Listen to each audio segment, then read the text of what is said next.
Hi, second video. I don't know how many it'll take for me to get through all this, but we'll see. And the sun's going down, so I'll probably have to find another source of light somehow. This is a rental house. We're building a farm, building on farmland on 11 acres, and we're just at the barn at this point. So in a few months, I'm going to be moving and living in a motorhome while we build, and it's kind of a cool adventure. We like the idea of kind of being off the grid and doing our own thing. We're not off the grid. I mean, we have a mall literally a mile down the street. So, but we're going to be, you know, like have our own little fenced-in farm, and it's going to be fun. But and meanwhile, I have to live in a kind of, you know, I shouldn't complain. Anyway, I live where I live, okay? And it's all right. It's all good. But anyway, I don't know when my family's going to be coming home, so I wanted to do a quick video and talk about my part in things, the things I discovered while I was trying to recover from narcissistic abuse. And I would hear over and over again in 12-step and in therapy, you know, well, let's concentrate on your part in this. I don't want to talk about them. I want to talk about your part.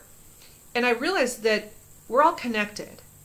So my part is their part, and their part's my part. And I can't really separate me from them when I'm telling my story, because I can't do my inventory without doing some of their inventory too. And so when I was trying to figure out, you know, what the hell happened in my family and why am I the only one that seems to be interested in getting better, in healing. You know, they don't want to hear. In fact, it was unbelievable. My sister came for a visit about a month and a half ago, and she was trying to tell me that our dad died from pneumonia. Our dad died from liver failure. He bled out from cirrhosis of the liver. It's a terrible way to die. I don't recommend it.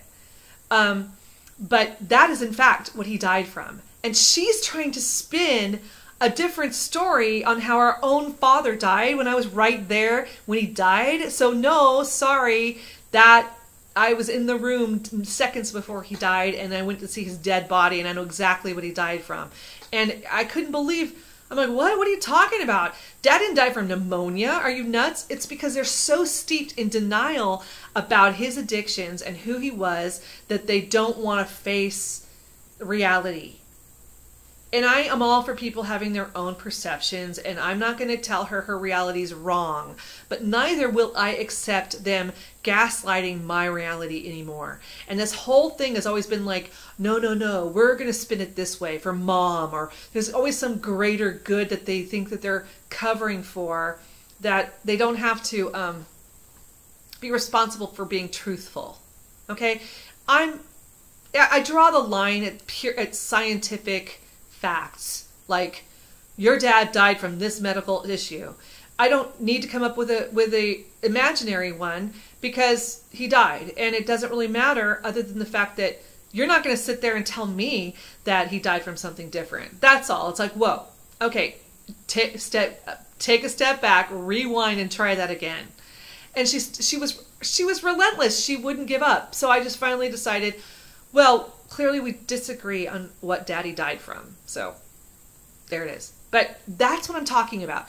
This continued gaslighting that I get from my family of, we don't have any problems. There's nothing wrong with us. We're sorry that you're so messed up, but, you know, we like things the way they are.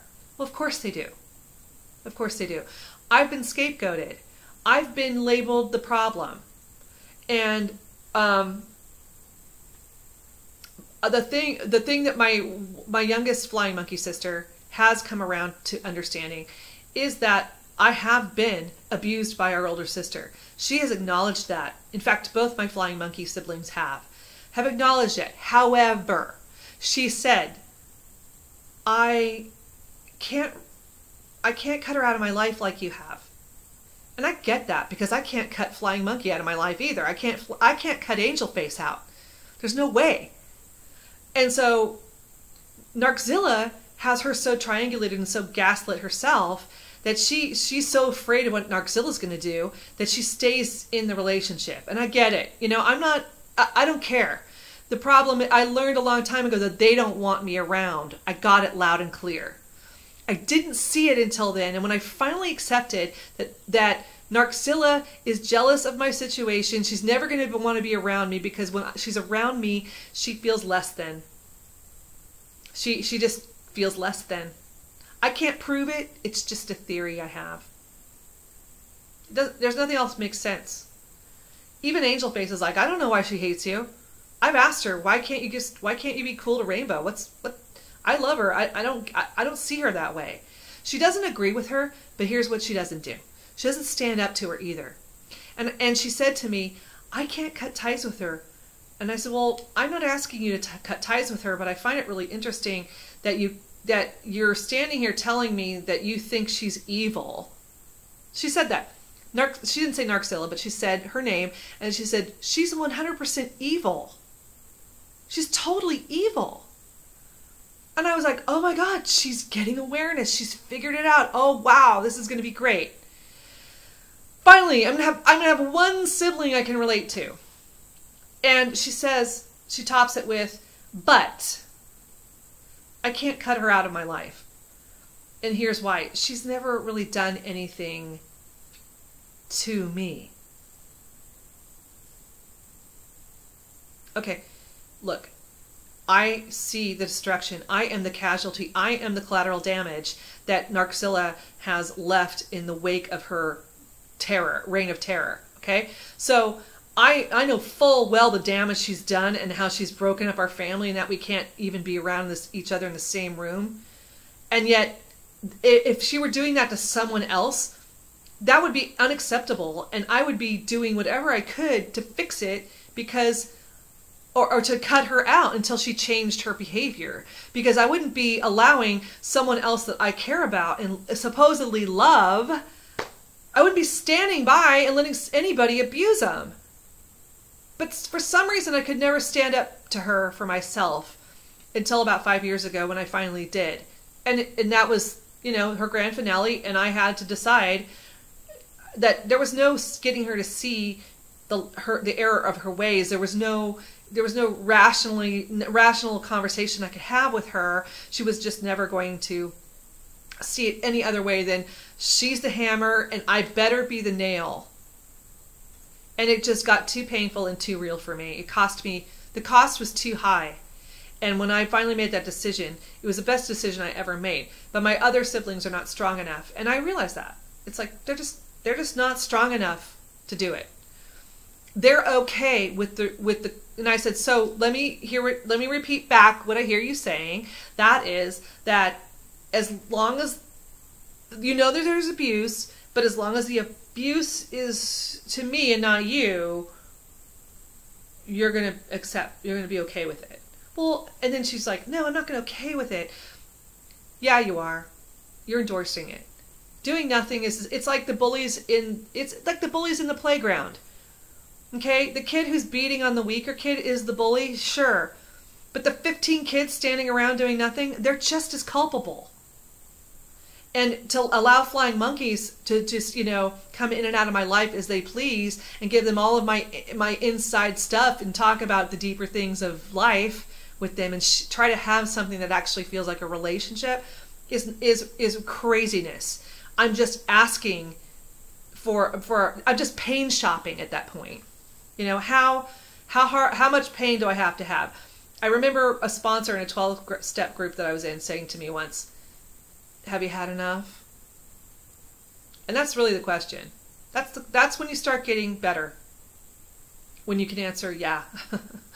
Yes, I have had enough. Yeah. Mm-hmm. And so I figured out that my sisters were doing all this crazy side, you know, palsy-walsy, we're best friends, we're leaving you out. And they're playing innocent like they aren't doing it on purpose, but of course they're doing it on purpose. Of course they're doing it on purpose. They got off on my pain. They were feeding off my pain. And I have a right to live a life free from that. So it's been a battle. The battle has been with my own mind.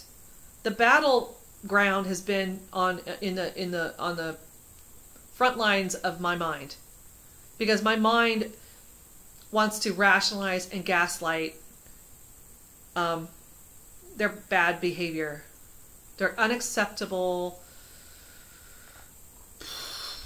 unloving unkindness. I mean, I don't think, in my opinion, I don't really want a family that doesn't want me around. I don't want to be in somebody's life that doesn't want me around. I've got friends, family of choice, that the person I went to Disneyland the Disneyland girl that I went to Disneyland with the other day, she's exactly the same age as Narcilla within a couple months. And I swear to God, she is the sister I was supposed to have. I really feel like the universe gave me such a gift in that friendship. And I look at her that way, and I adopted her in my own mind as my family. And, you know, family is who you say it is. And my family needs to get, my focus needed to get off of my family of origin and onto my family of now, my children, my husband, my animals. I have one niece that I talked to that's one of Narcilla's daughters hasn't been completely turned into a flying monkey, and so she's also the scapegoat in her family. And because of her, I have one extended member of the family that I have contact with. I'm very close with her, and she's family of choice. And I decided that I had the power to just go, no, I can make my circle consist of whoever I want it to be.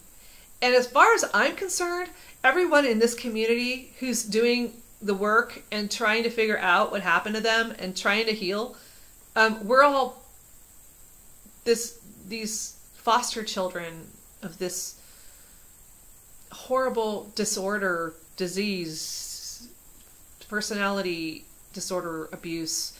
We're the aftermath of this. I mean, you know, you hear about child abuse, you know, the physical child abuse, but narcissistic abuse, although it can be physical, it can manifest that way, it's much more of a you know, the real thrill, the real hype from it is the hit they get in the center of their brain, the dopamine hit they get from hurting somebody else, from watching the person that they'll never be, the person that they're secretly envious of, watch them hurt. And there's a time when I said to Narcilla, you know, one of us could die tomorrow. But let me tell you, I'm going to outlive her. I've decided that she will die first. But Narcilla, of course I didn't call her Narcilla to her face. One of us could die tomorrow and we wouldn't have each other. And don't you think it's sad and awful that our relationship consists of me begging you to love me and you saying, I don't love you, and I'm going to do everything I can to try to make you feel bad about you. You're going to spend all your energy trying to make me feel bad about myself, doing harmful things to me. And I'll talk about some of Narcilla's her reign of terror on my family and on me. But it didn't just affect me. And the crazy part in Angel Face's perception is that nothing's happened to her family, because that's the story they have to tell. They're all reading from the same script. And there's times when Angel Face will just hand me my script and I'll be like, oh, okay, I'm in this scene. Okay, well, I'll just read through. And, you know, I have my boundaries set pretty strong. So if there's anything that crosses my boundaries, I'll just cross myself out of that scene. Thank you very much. But so, yeah, I'm now going, okay, I'm part of these people's weird ass soap opera. And the part of scapegoat is no longer being played by me.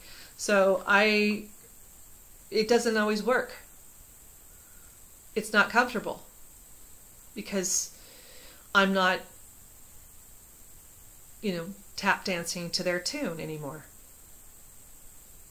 So my part in it, my part is what I say it is.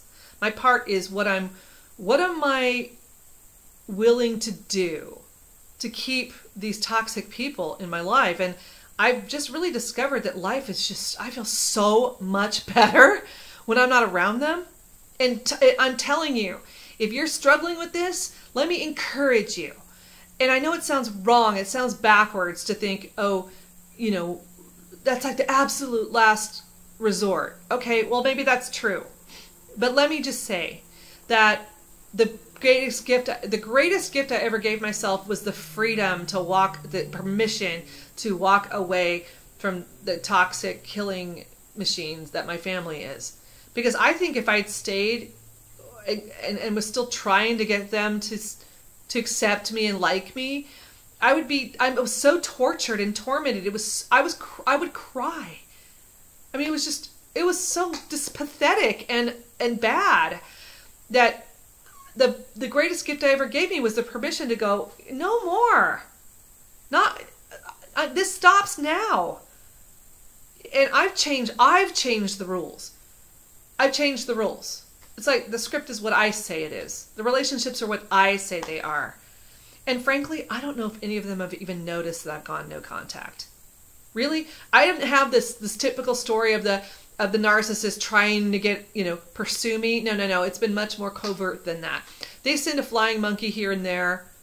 They have somebody on Facebook who will check my wall and go and report back. My narc sister, Narcilla, has friended a lot of my friends, including my ex-husband, and has done more than friend him. You know what I mean? And why? And that's to intentionally hurt me. It's to try to, the friends that I've lost contact with over the years and have continued to go no contact with because of they think it's cool that they're friends with my sister, but they don't know the story. They don't know what I've discovered. And so I'm like, oh, fine. If they want to hang around with her, knowing what they know about her and what she's done to me, they're going to friend her. We're not friends anymore. That's my bottom line. I'm not friends with people like that. And I remember my mom once saying to me, one of the ways that narcissists will, they try to guilt you or try to shame you is like, you were raised differently than that. You weren't raised that way. And I don't approve. Or they'll say things like, I don't know, the jury's still out on that one. As if they're the self-appointed judge and jury of everything. They're the queen and king of the unsolicited opinion on absolutely everything and everyone. Very critical. But I remember my mom saying to me, Rainbow, I don't approve. I love you, but I don't approve of what you're doing with your life or how you're living your life or whatever it was that the moment that she disapproved of. And one time, the best thing I ever said, it was one of my stronger moments. And I know it was because I was married to my husband now, and he gives me a lot of confidence in standing in my own power. And I turned to my mom and I said, well, Mother, I don't approve of people who don't approve of me. So guess we're at an impasse. And of course she didn't like that too much, but well.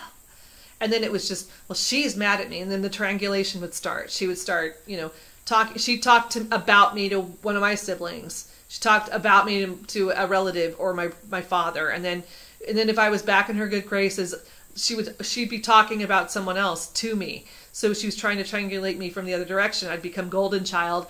And then, but I always knew that if she's doing this with them, she's doing it to me. And so my part is I don't go back for more anymore. I don't go back into I don't drink the Kool-Aid.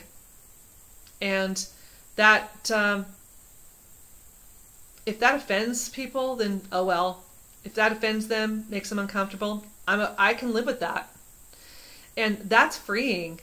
And part of recovery from narcissistic abuse is the promise of freedom on the other side. It's like you're birthing a new thing in yourself. It's like giving birth to yourself. I know that sounds really weird, but if you think about births, they're really messy and they're really painful. But on the other side of it is that beautiful gift of a new life, of a baby. And it's almost as if I've been pushing through and giving birth to this new part of me that is living without the chains and the boulder on my back. I felt like I was carrying around the weight of the world. And once I let go of it, it's just like, there's times when I feel under attack or I feel like I'm being stalked by one of the flying monkeys. And I think about that cartoon from the 80s where they're called Wonder Twins, and they had this ring, and they're a brother and a sister, and they could shapeshift, and every time they needed to shapeshift into either an inanimate object or to an element, they would put their rings together and go, Wonder Twin powers, activate. And then they would say, in the form of whatever, or in the shape of whatever.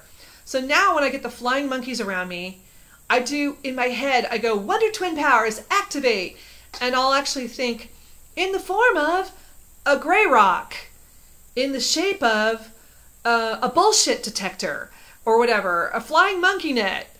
But I tell myself that story, I reprogram my brain to think, aha, beware, watch what you're doing. I mean, very minimal contact.